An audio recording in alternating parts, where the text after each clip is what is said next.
That's a difficult question. I think it's sort of it's helpful in some ways. I mean, they say any publicity is a good publicity and blah blah blah. Well, that's a bit stupid. But I think we just accept it. It goes on. Oh, look at this. Oh, somebody's done this live at Newcastle City Hall. All right. Oh, it's dreadful. What is that? But somebody sold a few copies of it. It's really weird. All you can hear is the cymbals or something. I don't know why they do it, but we just accept it, I think. Tell me about the end of the road tour, because it seems to me that many rock and roll bands can fall quickly into the Frank Sinatra bracket of that's it, good night, and then 12 months later be back smiling and waving. Did you guys really feel like that was it? You call a full stop on it, it's done? Yeah, that was it, yeah. I didn't call a full stop, I needed the work, but it was the end, yeah. People keep saying, status quo, you reformed again, have you? Another reformation or another final tour. No, we've only stopped once and that was it. But that was the end, yeah. The reason it got back together again was because of, I believe it was because the record company was owed 2 albums. So I think there was a legal thing there, so they had to be given something, and it sort of worked up again. Now the actual but without Alan, yeah. Of course.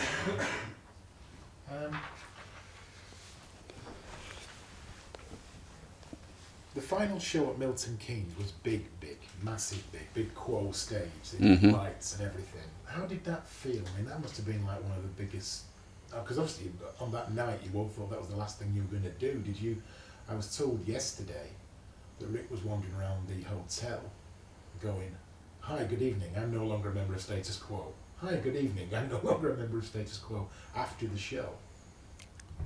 I can believe that. I can't remember it, but then, yeah. As for the big stage, well, it was quite exciting when you see it at productions, but then when you're on stage, you can't see it, so you don't really. No, but it was strange. Yes, we in order to get on the stage, I remember we went up the back where there were sort of benches which were behind the stage, and we were all there waiting to go on. And I think Alan started it, and we all shook hands with each other. Quite emotional. That was for a few seconds, and then we played awfully. It was dreadful. We were awful that day. It was the last one. It was July 1984, and in July 1985 you were on stage at Wembley opening Live Aid.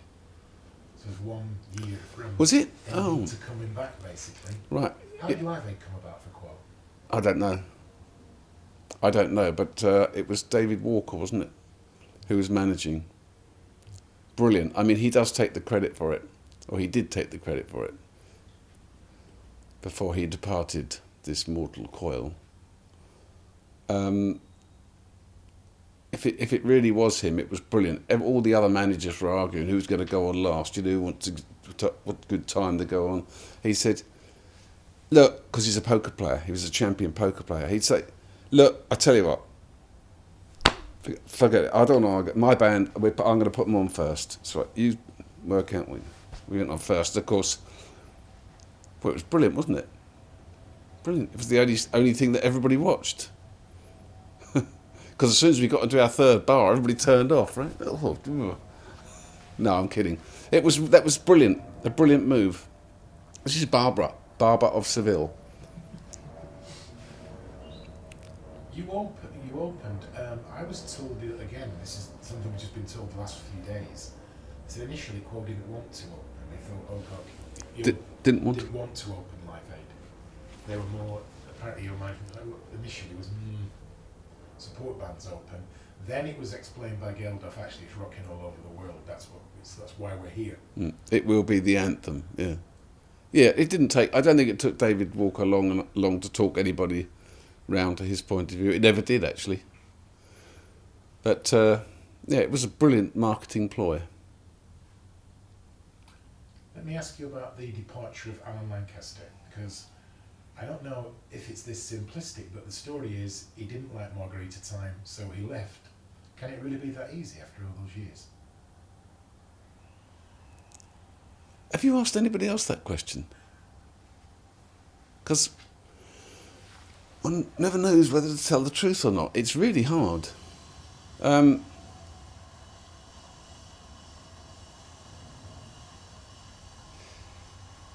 Alan had gone.